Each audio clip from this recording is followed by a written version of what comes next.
우리나라 인구의 4분의 1이 위장병을 앓거나 알아본 경험이 있다는 그런 통계가 있어요. 근데 이 원인을 모르는 위장병, 그러니까 보통 보면 이거 신경성이야, 신경성 위장병이야 라고 말하는데 알고 보면 이게 다 담적병이 원인이 될 수가 있다 그러네요. 네. 김경아 씨, 담적병이라고 들어보셨어요? 처음 들어봤죠. 담적병. 발음도 좀 어려운 것 같고 듣기에 참 생소한데 근데 이 증상을 알고 보면 결코 생소한 질병이 아니라고 합니다. 네네. 의외로 이 담적병 때문에 고생하시는 분들이 많다고 하는데요. 네. 자, 이 시간 담적병에 대해서 저희가 제대로 알려드리도록 하겠습니다. 그래요. 우리가 알려드리는 게 아니라 전문가 선생님이 계시죠? 그렇죠, 그렇죠. 네. 자, 담적병에 대한 궁금증 오늘 풀어드릴 한방 위장 전문의 최서영 박사님이 나오셨습니다. 반갑습니다. 안녕하세요. 네, 안녕하세요. 네. 반갑습니다.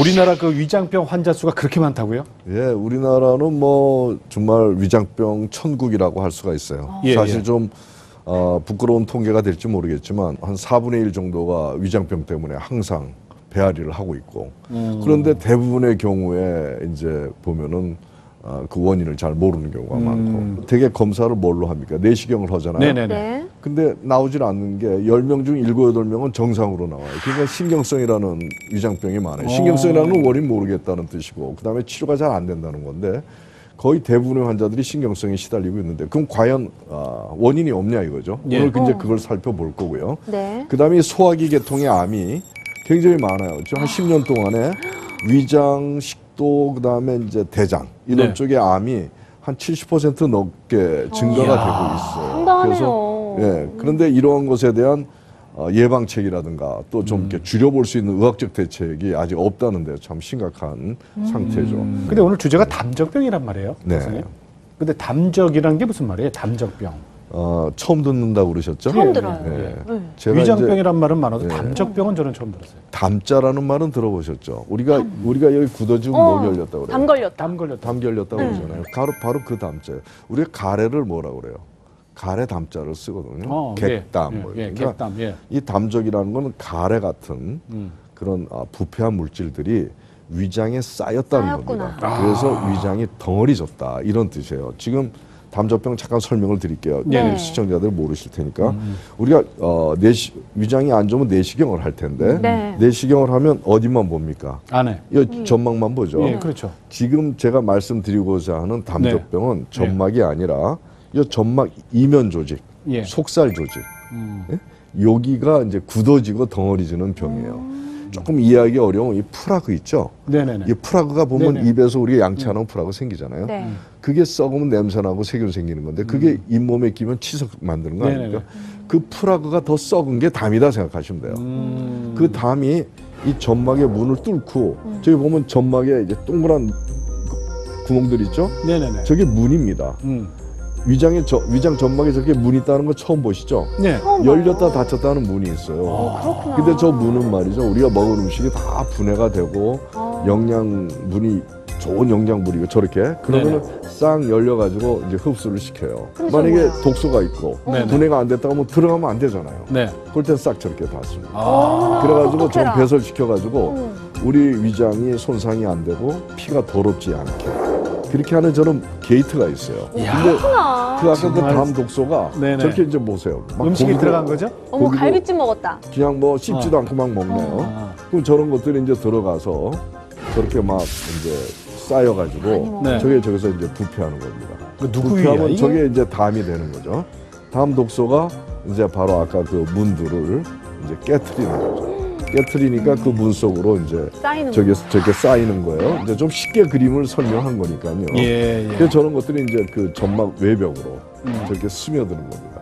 저렇게 스며들면 점막 외벽이 이제 그 담이라고 하는 독소에 의해서 축적이 되면서 굳어지는 거예요. 그래서 담 독소가 점막 외벽에 저렇게 쌓여서 굳어진다고 해서 담적병이라고 얘기를 한 거예요.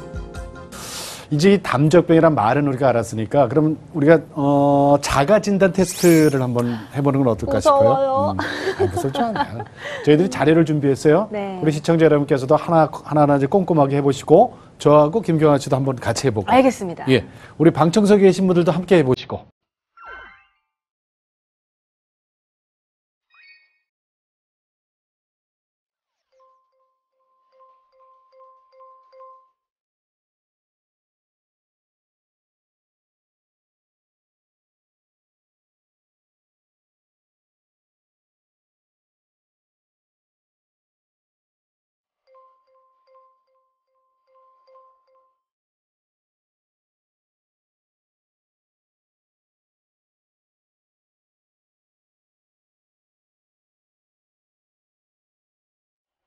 저부터 얘기할까요? 네, 저는 하세요. 6개에 해당돼요. 6개. 6개. 네.